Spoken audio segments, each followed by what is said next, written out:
Hey, beautiful people, and thank you so much for tuning back into another segment here on Gems Podcast. With me today is a special guest, Lesley Logan.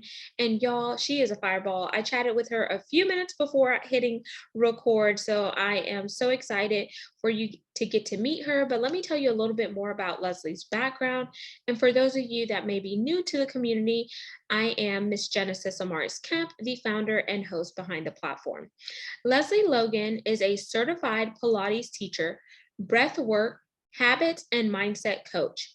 Is the founder of onlinepilatesclasses.com, the first free online catalog of Pilates exercise tutorials, where you can also find weekly Pilates classes and workshops.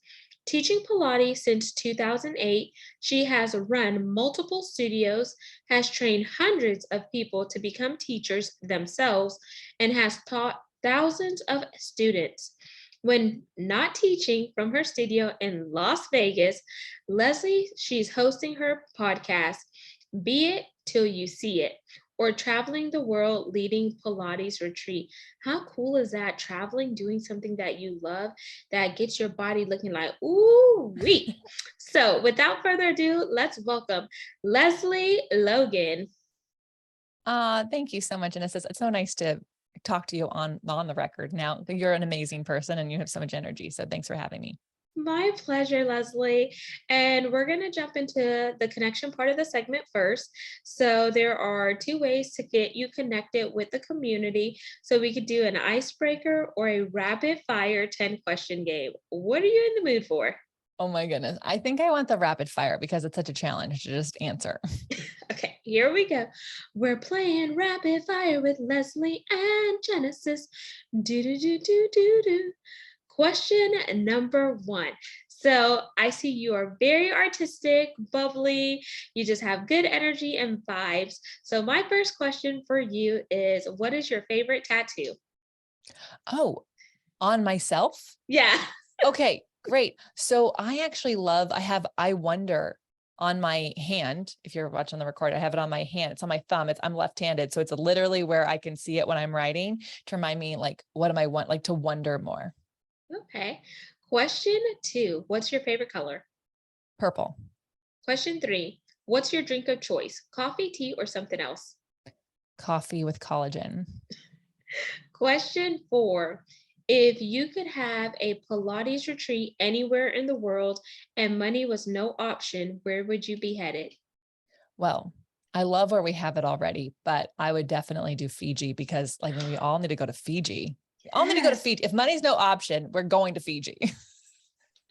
Yes, I'm with you. I would love to go to Fiji. Question five. If you could have lunch or dinner with any person, past or present, who would it be and why? Julia Roberts, because I want to laugh with her because I think the two of us would just like have a riot and everyone would be like, who are those girls laughing? Question six. What's your happy place? My Pilates studio, actually, I created a really great little haven for it from in my house. So that's my happy place. Question seven. If you could recreate or relive any significant moment in your life, what would it be and why? The first time my husband and I went to Cambodia, we did a hiking tour through the jungle to discover, we didn't discover them, but it felt like we discovered the temples, right?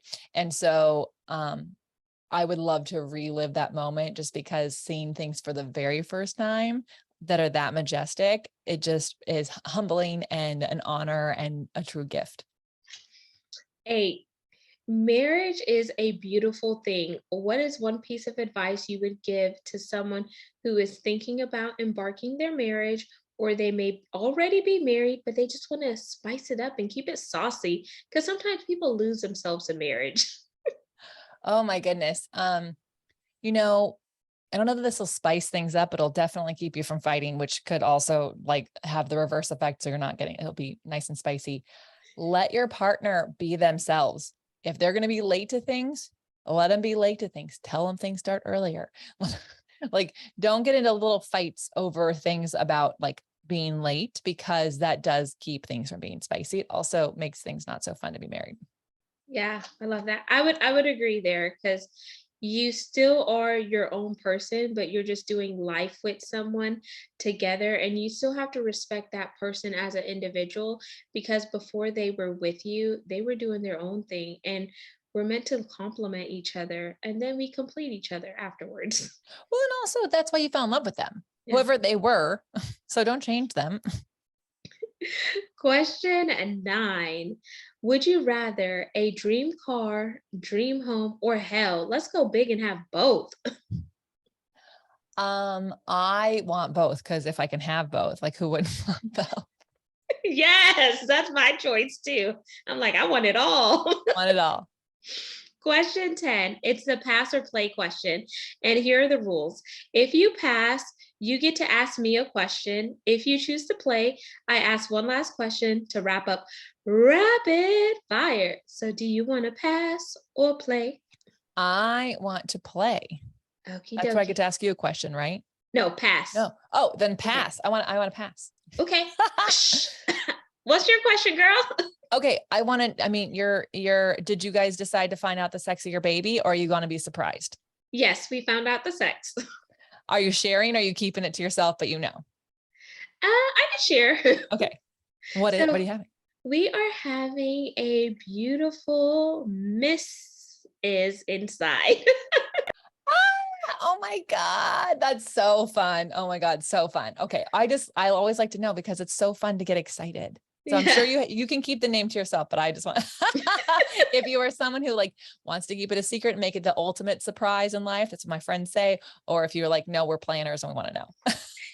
Yeah, at first I tried to keep it a surprise. And then when I kept going to stores, I kept seeing so many cute clothes. And I was like, I don't know what I'm having. So I don't even know what to buy. And then I was like, I gotta find out. I gotta find out. And then I literally try to pimp well, that's a wrong thing. I shouldn't say pimp. I try to sway the sonography tech, and I was like, well, can you just tell me, and then whenever my husband gets here, I'll just act surprised. And then so my mom went with me, so she told my mom put it in the envelope or whatnot, and then she's like, turn away from the monitor, and I was like, in that moment I just wanted to know. I didn't want to wait to pop the freaking balloon for the gender reveal. I'm like, what is it? What's growing? I want to say, what's growing inside of me? I too would sneak a peek. I don't know if I would know what I was looking for, but I would sneak a peek. So yeah, thank you for playing rapid fire, Leslie. Now we're gonna dive in to the meat of our conversation, which is small business coaching, you running your Pilates studio, adding a lot of value there, and then helping people with their habits. And the reason why I want to encompass all three of them because they're all three part of your niche areas. And I definitely feel like there's synergies there because in order to be effective in one area, you have to have self-care, and it sounds like Pilates is your self-care, and then you also have to carve in time to make those habits actually stick. You can't just do it one time and then just think that, oh, okay, I'm done. Yeah. Yeah. Well, also like everything we do is actually a habit. Like your entire, like how you show up in your day, you're mostly things are out of habit, whether you think they're good habits or bad habits, like you are the habits that you create. So we can talk, I'd love to fit that into all those things.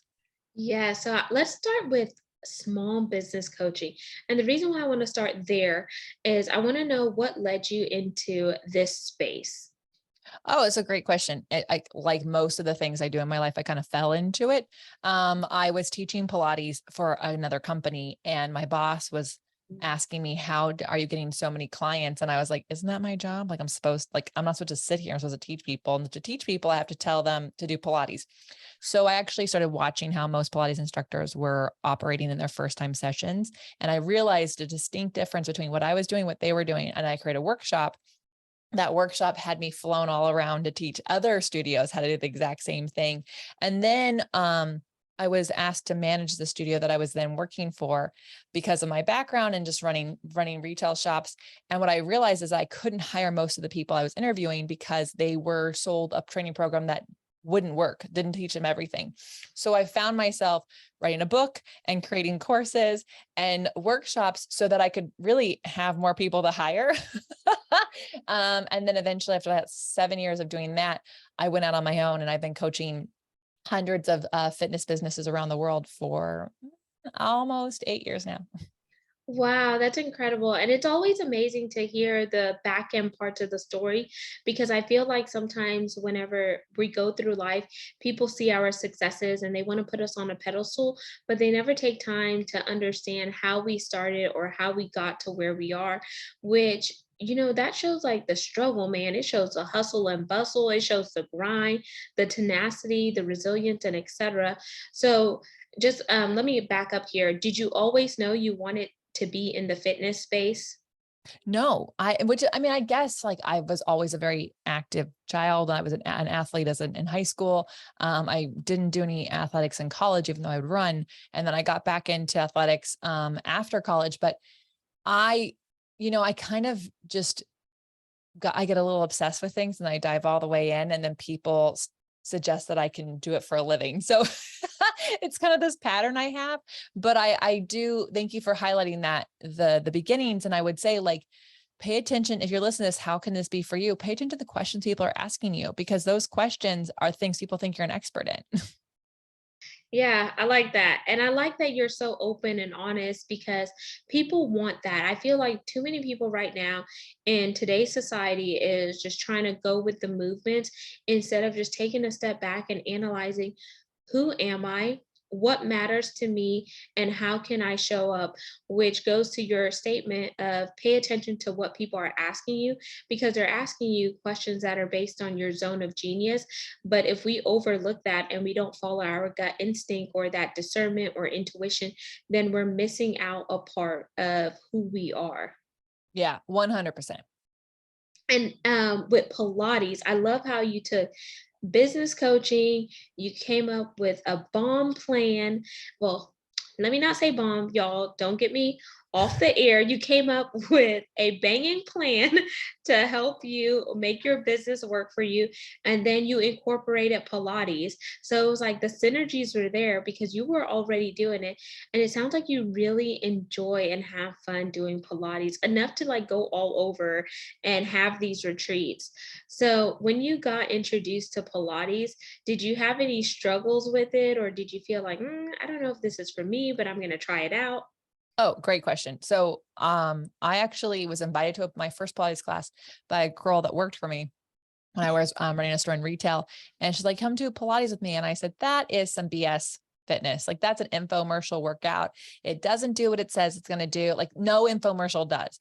So I was completely judging like a book by its cover and the cover that I had seen, right? There's like multiple other covers out there. But I wanted a friend. Like, to be honest, I was running a jewelry store in Orange County, California, and I graduated college and all my friends got married and moved away. So I was like kind of starting from scratch, even though I didn't move. I was in the same spot I was before. So I decided to go to class with her because I thought, we'll go to class, I'll have some avocado toast, and then I never have to go back and I'll have a new friend, right? In that first exercise, I felt parts of my body I never felt before, like muscles that I never felt before. And it's interesting. I couldn't articulate it then, but several years ago, I realized why I fell in love with it so much. And it was because I never actually felt like I belonged in most places. Like I didn't feel like I belonged where I grew up. I didn't feel like I belonged where I was at college. I didn't have friends when they graduated. And so but I realized in that moment that I actually got connected to myself and I felt like I belonged in my body. And so I think that even though I couldn't articulate what I was feeling, I became obsessed with actually doing it all the time. But yeah, the hilarious part is I completely was like in such resistance. And you know what they say, what you resist is there to assist. So I love that. And I love that you gave it a shot, even though you initially didn't want to go do it. And then when you did it, you're like, dang. And you're like, ooh, that kind of feels weird. You probably had that reaction.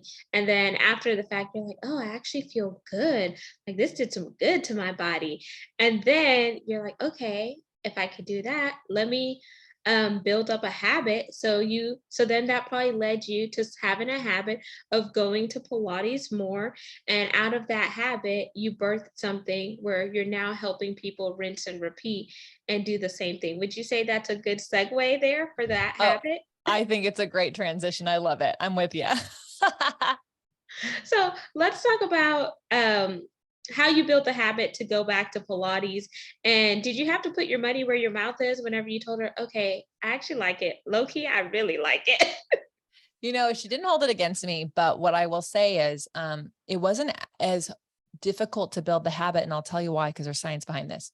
So because I had such a good time in that class, I had like, my brain was like, I love this, feels so good.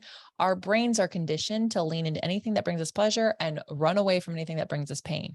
So because in that class, like I hit these happy spots, I felt so good when I left. I wanted more. And it was like instant habit building. I just had to sign up for more. Right. So, I didn't know that at the time. I'd only learned that because I decided to figure out like why some habits stick and some habits don't. And what I discovered in studying with BJ Fogg, who like founded the behavior science department at Stanford, is that you can create a habit in a moment. You can create, if you wake up in the middle of the night because you have to see, his example in his book is like, you have to see like if your kids have a snow day or not, and you open up your email and they do have to go, they get to go to school, and you're like, oh, relief.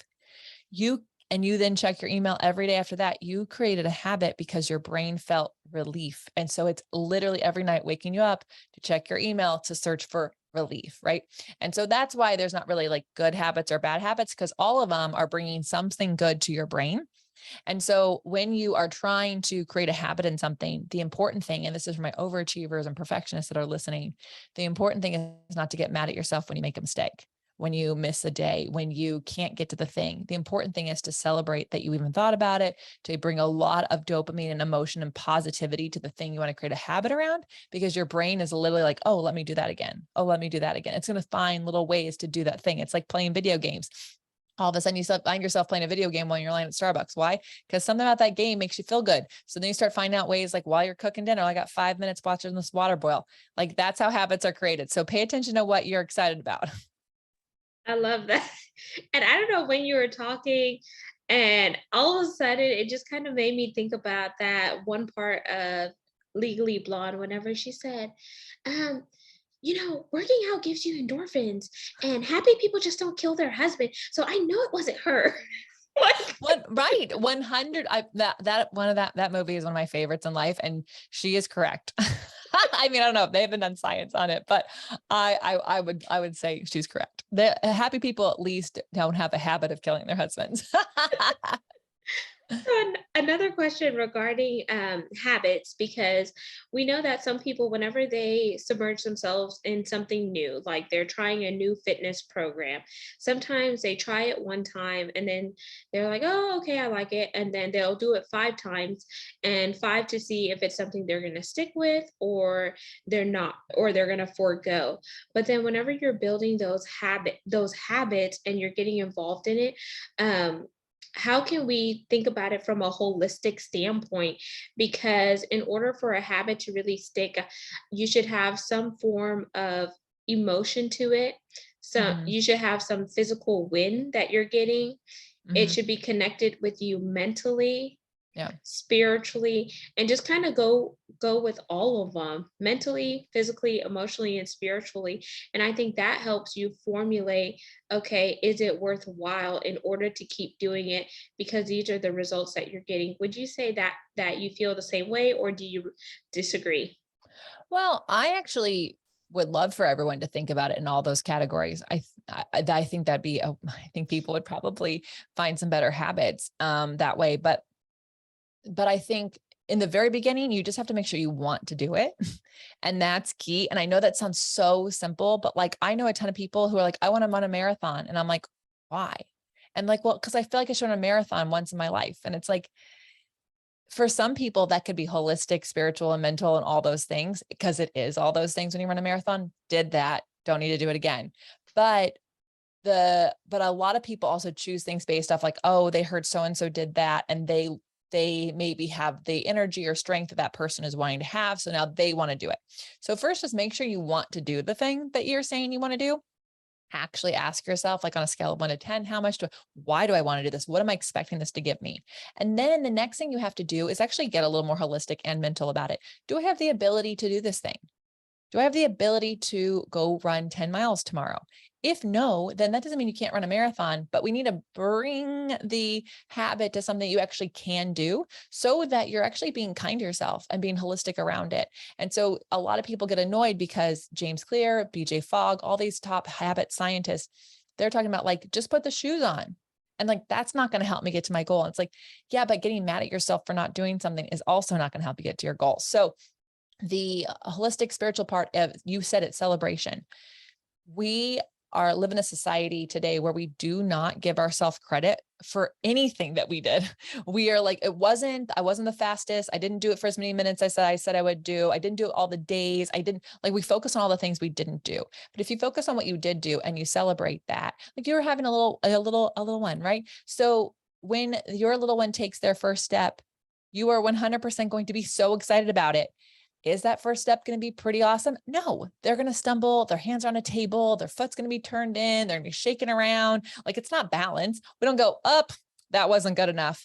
But we do for ourselves, right? With little kids, we're like, yes, it's amazing. Why is it important? So they take another step. So we actually have to be, which think a little bit more childlike around our things. That is going to hit you in a spiritual, holistic way, because you are going to find if you're kinder to yourself, you're going to be way kinder to others, and you're going to have more time to bring in more habits of things you want to do. Yes, I love all of that. Another question I want to ask, Leslie, is, sometimes people use different activities as a stepping stone to build upon another activity that they're interested in doing. And like, for example, people who want to strengthen their body or their core, they may try yoga, and yoga helps them with their breath work, balance, and etc. So, do you recommend people doing Pilates to help them segue into achieving some of their other fitness goals? Yeah, I love this. So, remember that it's not Pilates or, it's Pilates and. So anything you're already doing, you get to keep doing. Pilates is not here to take a spot away from that. In fact, what you're going to notice is if you actually get into the world of doing Pilates, you'll start to hear how many athletes are doing it in their off seasons, in between game days. Why? Because it makes everything you're already doing better. If you are wanting to have better breathing habits. When you do Pilates, you breathe in and out through your nose and you breathe into the back of your lungs. Most of us don't breathe into the back of our lungs. We do a lot of shallow breathing. So you're going to really improve that, which is going to help you if you're a cardio person, if you're doing endurance training, if you are someone who does heavy weightlifting or even yoga, which is just body weight resistance. Learning how to work within your muscles and move from your center is going to prevent injury, and it's going to keep everything strong and in your strength based muscles versus like your joints and things like that. So if you are wanting to add something new to what you're doing, please know that you can actually do Pilates on, like, you don't even need the equipment that you see on TV. You can actually just do mat Pilates. You can do it at the gym before you get on the treadmill. You can do it after you've done a weight training workout. You can do it at your house while watching TV. Like, you don't actually need to go into a Pilates studio if you don't have access to one or the time. I love that. And then since you have your Pilates stuff online, they could actually check out your content and see what it is that you're doing and how they could do it from their comfort of their home. Since some people may not feel safe, since the pandemic is still going on, where they may not necessarily want to go in the studio. But then there's people like, we're past that. Let me go to the studio. Let me get my workout on. So do you have different levels that you teach Pilates wise? Yeah, absolutely. So first, even if you just end up in an all levels Pilates class, know that Pilates meets you where you are, and it's all compounding. So if you see some exercise, you're like, I can't do that yet, then you'll actually be able to repeat anything you've already done. And it's going to eventually phase out and be the exercise that you aren't able to do in your body today. But no matter where you are, like, we are all very busy and not every studio is convenient. So I believe that everyone should have a mat practice. If you do get to have access to equipment, that is awesome. Please go use it. It is very supportive. But if you are new to Pilates or you're curious about it, if you go to onlinepilatesclasses.com, you'll see we have an intro series, and it's 3 10 to 15-minute classes that just teach you how to build up into an all levels class. Whether you do Pilates with me or you just take that information in your body and go to someone else's class in person, rock on. I know that not everyone will like working with me, so it's fine. I'm not offended, but I do want you doing Pilates. So if you don't like me, take that information in your body to someplace else that you do like. I like that. And now I'm going to throw you an audible before we jump into the CTA part of the segment. So is there anything that I didn't ask you pertaining to small business coaching, habits, or Pilates that you want to share that will add value to what we just talked about? Well, we can either talk about how to know what to charge. So if somebody is trying to figure out how much to charge for their small business, we can talk about that. Or we can talk about the importance of working out, like just all the different things that allows people to do. You pick. Okay, so I let me pick the first one since you said that Okay. first. So let's just do like a quick cliff notes because we can't give them all the information because we want Mm, y'all to do your due diligence too. yep. So let's talk about what to charge whenever you're first beginning your small business because we as women sometimes we want to discount our prices in order to meet people where they're at. But one of my good friends and someone that I know said don't pick my brain, pick a price package because you are your brand and it's all of the years of experience that you have in your field as well as outside of your field that makes you a subject matter expert and there's value in what you have to offer. You are 100% correct. And also, there's so much that goes into a price that is beyond like just what it is. And also, I think we think that's where people are at. You said to meet people where they're at. That's where we think that they're at. And we have this imposter syndrome saying, oh, women are actually more likely to give discounts without people asking. It's this weird thing that we do. So here's the deal.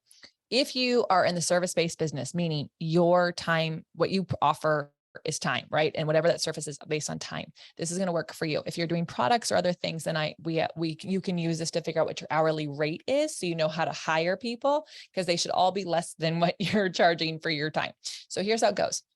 Because I do not believe in trading time for money. And I don't believe in guessing how much I'm going to make at the end of the year. Not a single one of us would take a job where they don't tell you how much you make a year, but every service-based person just picks a price out of the thin air of the going rate in their area.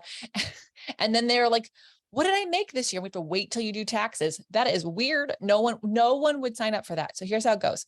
You take the price the gross income you want to make, your gross income. So that's going to depend. Every state has different taxes. Every country has different ones. So you pick gross, meaning includes the bills, includes the taxes. You divide it by how many weeks a year you want to work. So this is really key. I want you to have vacation time. The way this process works is going to pay you for a vacation or sick days. Then I want you to divide that number by how much you want, how many days a week you'll work. So no one's going to put in 7. I would love it if you were on 5 or less, but you put the days in, right? Or 3 or 4, right? Like, hey, you do you. So then the next thing you're going to divide that number by is the amount of hours a day you can do the thing you're charging for. So I may work 6 hours a day, but I don't teach 6 hours a day. So if I'm only going to teach 3 hours, then I'm going to divide it by 3. The number I get is how much I have to charge every hour that I'm able to do my service. So I have to, if I said I want to make 100 grand, I'm going to work 47 weeks of the year. I'm going to work 5 days a week and I'm only going to teach 3 hours a day. That's 3 times 5 is 15. So all I have to make sure is that I have filled 15 hours a week and that I am charging whatever that answer was when I did the math. So if it was $85, then I have to be $85 or more.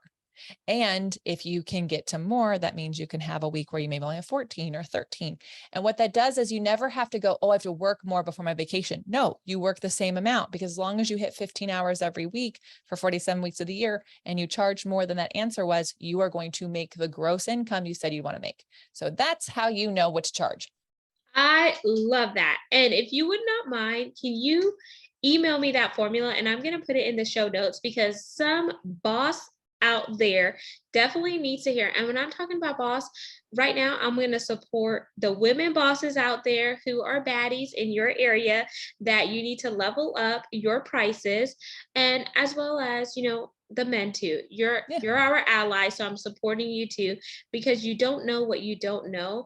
And that's why we have these transparent conversations so we can learn from each other And like, if there's something that knowledge that I have, I'm going to share it with Lesley because it's going to help her grow, because collaboration is not the new competition. It is the new way to create synergies so we could build partnerships that are long lasting and sustainable. I love that. So, Lesley, what's your call to action for the audience? Do you have a challenge for them? Or do you just want to tell them, hey, go check me out on my website, get in my social media pipeline, and let's do this? Well, here's the deal. I'm going to give you the link to that formula. So that will be a call to action if you're been in business. But no matter what, my call to action is to please ditch perfection. It's not helping you. It's not helping you. I on my way through this interview, there's things I could have said differently, whatever. If I get hung up on that, I will never show up for other people again. And you won't hear what I have to say. You won't hear what Genesis has to say. So please ditch perfection for yourself and for others, and start to see what you're able to create, because it's going to be unstoppable when you stop letting perfection get in the way. I love that. And Lesley, plug your website and share with us your primary social media account that you like to hang out on. Yeah. So onlinepilatesclasses.com is where all the goodness is for working out. We talk about habits and all that stuff over there. And then I know there's 1,000 places on social media to hang out. I check my Instagram. So Lesley.Logan is where you can find me, follow me, DM me, let me know how this resonated with you or didn't. I'll listen to it all. Amazing. So thank you so much, Lesley, for just coming on here, having a transparent conversation with me, and just really being authentic, because that's what it's about. It's coffee chat style. We could be us. And if we resonate with you, we resonate. If we don't, just take the knowledge that we just dropped and share it with someone who it may benefit. Make sure you like, comment, subscribe, and follow. We're on 40 plus platforms. You could also see the video to this recording on our YouTube channel by going to GEMS, that's GEMS, with Genesis Amaris Kemp. All of Lesley's contact info will be in the show notes. All you need to do is read, scroll on down, and hit that tap in with her, which is going to be a hyperlink, y'all. So there's no excuse for you not to get a hold of Lesley. And then lastly, but not least, where would I be without my supporters? You know, I only think about you. That is my rendition. I want to thank each one of you for supporting the mission behind the podcast, which is to continue to bring on content that is educational, inspirational, and motivational, while we also intersect diversity, equity, inclusion, and belonging. Because believe it or not, it does take all of us coming together to really create synergies and make this world a better place. We are all here to make an imprint in order to drive impact. So until the next guest, next segment, peace, love, and lots of blessings. And if you want to be a brand ambassador, you could find out more details by going to genesisamariscamp.net or sending me a personalized email to genesisamariscamp@gmail.com. Ciao.